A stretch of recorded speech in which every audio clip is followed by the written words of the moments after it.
siang, Bapak Ibu Guru dosen, serta teman-teman sekalian. Perkenalkan, nama saya Karlina Novi, Pertama Putri, biasa dipanggil Novi, dari Prodi Manajemen, ASMI Santa Maria, Yogyakarta. Di sini saya akan mempresentasikan tentang bab 5, yaitu pengorganisasian. Materi yang akan saya bahas, yang pertama, ada organisasi sebagai fungsi manajemen. Yang kedua, struktur organisasi. Yang ketiga, ada pembagian kerja. Yang keempat, ada bagan organisasi. Yang kelima, ada bagan organisasi formal. Yang keenam, ada unsur-unsur pokok dalam organisasi. Yang ketujuh, ada organisasi informal.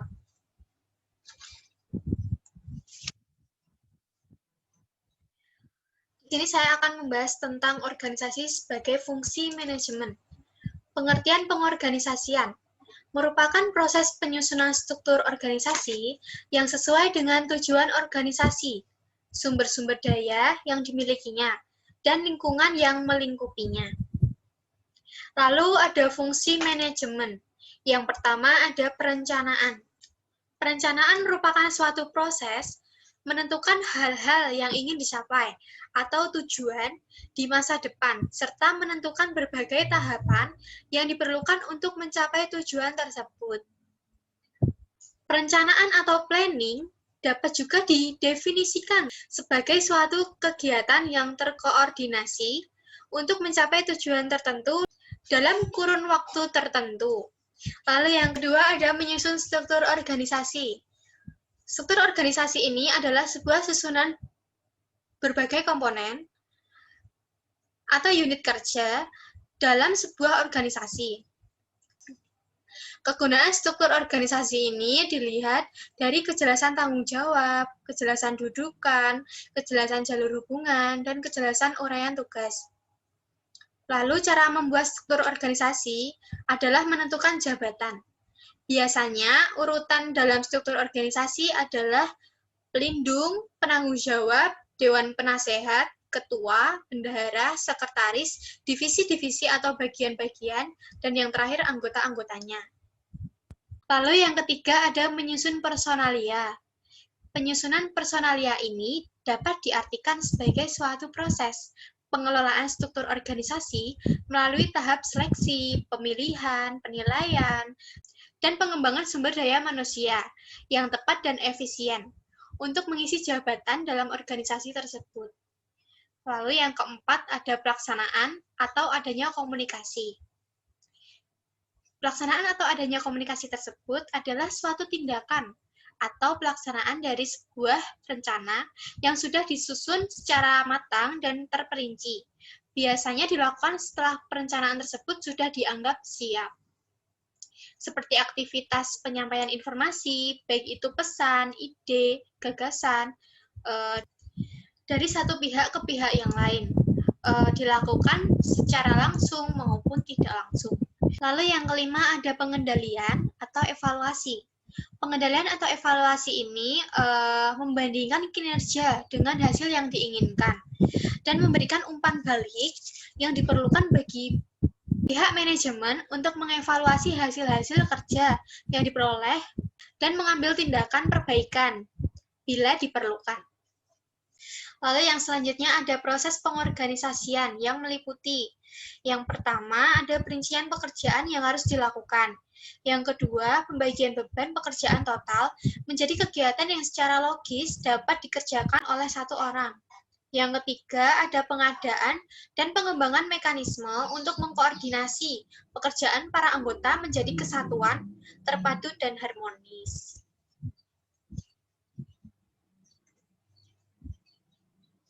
Yang kedua, ada struktur organisasi. Pengertian struktur organisasi ini adalah susunan komponen-komponen atau unit-unit kerja dalam sebuah organisasi. Lalu ada fungsi struktur organisasi. Yang pertama, adanya pembagian kerja dan menunjukkan bagaimana sih fungsi-fungsi atau kegiatan-kegiatan yang berbeda-beda. Lalu kegiatan yang berbeda-beda tersebut akan diintegrasikan atau dikoordinasi. Yang kedua ada menunjukkan spesialisasi-spesialisasi pekerjaan, saluran perintah, dan penyampaian laporan. Yang ketiga ada memperjelas setiap fungsi dan hubungan antar bagian dalam sebuah perusahaan, sehingga akan terlihat jelas siapa yang bertanggung jawab atas sebuah pekerjaan dalam satu bidang tersebut. Lalu ada unsur-unsur struktur organisasi. Yang pertama, spesialisasi kerja, standarisasi, koordinasi, sentralisasi, atau desentralisasi dalam pembuatan keputusan dan besaran atau ukuran satuan kerja. Hal-hal tersebut terdapat di dalam unsur-unsur struktur organisasi. Lalu faktor utama perancangan struktur organisasi. Yang pertama ada strategi organisasi untuk mencapai tujuan. Hal tersebut menjadikan aliran kerja yang sangat dipengaruhi strategi, sehingga bila strategi berubah, maka struktur organisasi juga akan berubah. Yang kedua ada teknologi yang digunakan. Perbedaan teknologi yang digunakan ini untuk memproduksi barang-barang atau jasa akan membedakan bentuk struktur organisasinya. Lalu yang ketiga ada anggota atau karyawan dan orang-orang yang terlibat dalam organisasi tersebut. Yang keempat ada ukuran organisasi.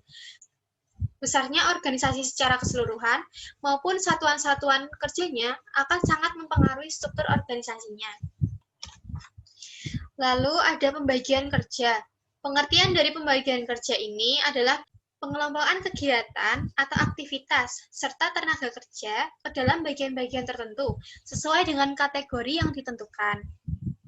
Lalu ada tujuan adanya pembagian kerja. Tujuan suatu organisasi memerlukan pembagian kerja adalah terbatasnya kemampuan individu-individu dalam melakukan berbagai kegiatan.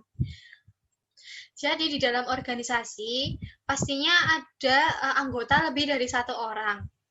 Namanya juga organisasi, pasti lebih dari satu orang dong. Maka untuk mencapai tujuan di mana individu-individu ini tidak dapat mencapainya sendiri, diperlukan pembagian kerja menjadi beberapa kelompok di dalam organisasi tersebut.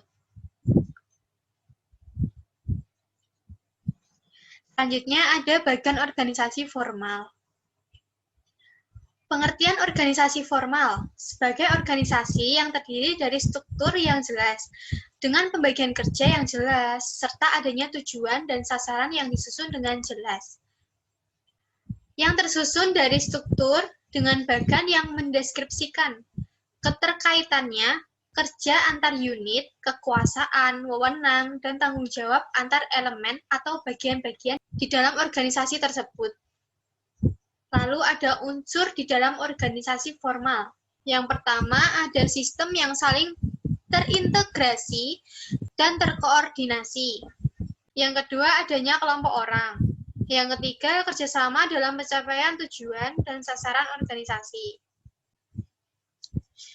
Lalu di sini ada 4 aspek utama suatu struktur organisasi.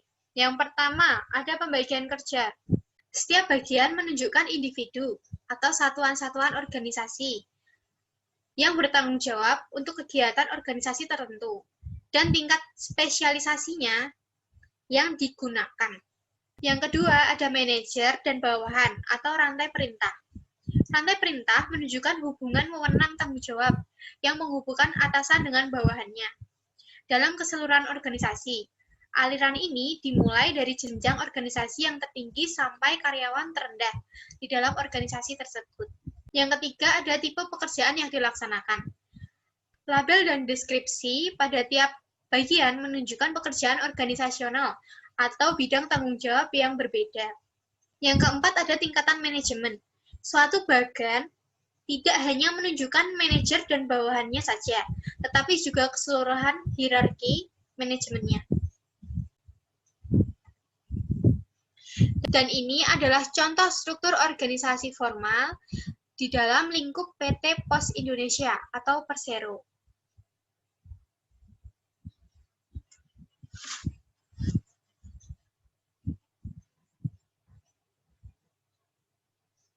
Selanjutnya ada bagan organisasi. Bagan organisasi atau struktur organisasi ini adalah diagram yang menyampaikan struktur internal secara visual dengan menjelaskan peran, tanggung jawab, dan hubungan antar individu dalam suatu lembaga atau organisasi. Bahkan organisasi ini menggambarkan secara luas seluruh perusahaan atau menelusuri ke departemen-departemen atau unit-unit tertentu. Selanjutnya ada fungsi bagan organisasi. Yang pertama ada kejelasan tanggung jawab tiap anggota dalam organisasi. Yang kedua ada kejelasan kedudukan dan koordinasi agar dapat memperjelas alur komunikasi antar tim. Yang ketiga ada kejelasan dalam jalur hubungan antara individu agar proses kerja lebih efisien. Yang keempat ada pengendalian dan pengawasan dari pimpinan terhadap karyawannya. Lalu di sini ada elemen bagian organisasi. Yang pertama ada spesialisasi pekerjaan. Di dalam spesialisasi pekerjaan, kita dapat melihat sejauh mana tugas-tugas dalam organisasi dibagi-bagi ke dalam beberapa pekerjaan tersendiri. Yang kedua ada departementalisasi. Dasar yang digunakan untuk mengelompokkan pekerjaan secara bersama-sama. Departementalisasi ini dapat berupa proses, produk, geografi, dan pelanggan. Yang ketiga ada rantai komando. Garis wewenang yang tanpa putus yang membentang dari puncak organisasi ke bagian paling bawah dan menjelaskan siapa yang bertanggung jawab kepada siapa. Lalu yang keempat ada rentang kendali. Jumlah bawahan yang dapat diarahkan oleh seorang manajer secara efisien dan efektif. Yang kelima ada sentralisasi dan desentralisasi. Sentralisasi mengacu pada sejauh mana tingkat pengambilan keputusan terkonsentrasi pada satu titik di dalam organisasi. Sedangkan desentralisasi adalah lawan dari sentralisasi. Yang keenam ada formalisasi. Sejauh mana pekerjaan-pekerjaan di dalam organisasi akan dilakukan. Lalu di sini ada macam-macam bentuk organisasi, yaitu yang pertama ada bentuk bagan piramid. Bentuk bagan ini adalah bentuk bagan organisasi yang saluran wewenangnya dari pucuk pimpinan sampai dengan saluran organisasi atau pejabat yang terendah, disusun dari atas ke bawah. Lalu yang kedua ada bentuk horizontal. Bagan ini digambarkan secara mendatar. Aliran wewenang dan tanggung jawab digambarkan dari kiri ke kanan. Lalu yang ketiga ada bentuk vertikal. Bentuk vertikal ini agak menyerupai bentuk piramid, yaitu dalam hal pimpinan kekuasaan dari atas ke bawah. Hanya bagian vertikal berwujud tegak sepenuhnya. Yang keempat ada bentuk lingkaran. Bagian ini menekankan pada hubungan antara satu jabatan dengan jabatan lainnya.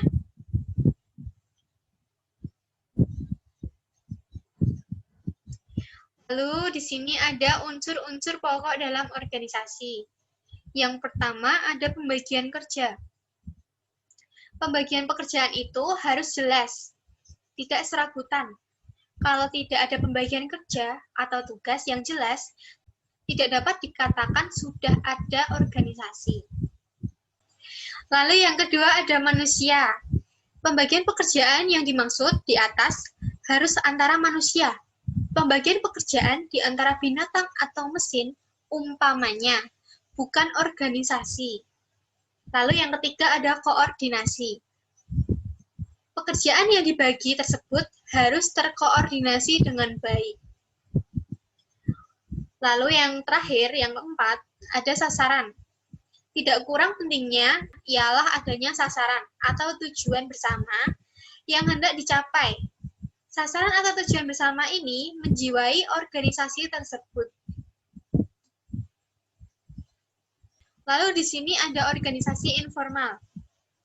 Pengertian organisasi informal adalah organisasi yang mengacu pada struktur sosial yang saling terkait, yang mengatur bagaimana orang bekerja sama dalam kehidupan nyata, yang terdiri dari saling pengertian, bantuan, dan persahabatan di antara anggota, karena hubungan interpersonal yang mereka bangun satu sama lain, dan pastinya adanya norma sosial, koneksi, dan interaksi yang mengatur akhirnya membentuk hubungan antara anggota tersebut. Lalu di sini ada Perbedaan pokok antara organisasi formal dan informal adalah organisasi formal mempunyai tujuan, struktur, dan pola hubungan kerja yang teratur melalui manajemen. Sedangkan organisasi informal terdiri di atas struktur yang tidak jelas, fleksibel, sukar didefinisikan, dan pola hubungan di antara para anggota tanpa tujuan yang khusus. Lalu di sini ada 4 bidang di mana organisasi formal dan informal berbeda. Yang pertama, ada hubungan-hubungan antar pribadi. Dalam organisasi formal, hubungan di antara orang-orang digambarkan dengan jelas. Sedangkan hubungan informal sangat tergantung pada kebutuhan mereka. Yang kedua ada kepemimpinan. Para pemimpin dirancang dan ditentukan dalam formal, serta muncul dan dipilih dalam informal. Yang ketiga ada pengendalian perilaku. Organisasi formal mengendalikan perilaku karyawan melalui penghargaan dan hukuman. Sedangkan kelompok informal dengan pemenuhan kebutuhan. Yang terakhir adalah yang keempat, ketergantungan. Arena kapasitas pimpinan formal terletak pada penghargaan dan hukuman. Bawahan lebih tergantung daripada para anggota kelompok informal. Sekian presentasi dari saya. Mohon maaf jika ada kesalahan kata yang saya ucapkan, dan terima kasih.